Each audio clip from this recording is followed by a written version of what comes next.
स्वाहा ॐ अपानाय स्वाहा ॐ व्यानाय स्वाहा ॐ उदानाय स्वाहा ॐ समानाय स्वाहा ॐ ब्रह्मणे नमः।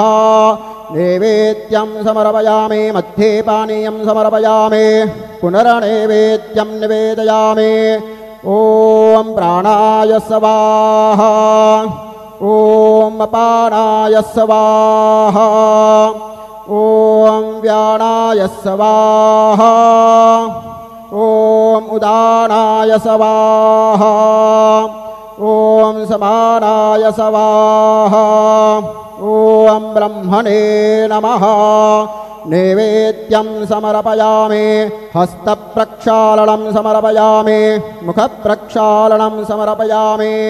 शेषोपचारार्थे सद्गुरु साईनाथ देवताभ्यो नमः प्रार्थनापूर्वकं नमस्करोमि।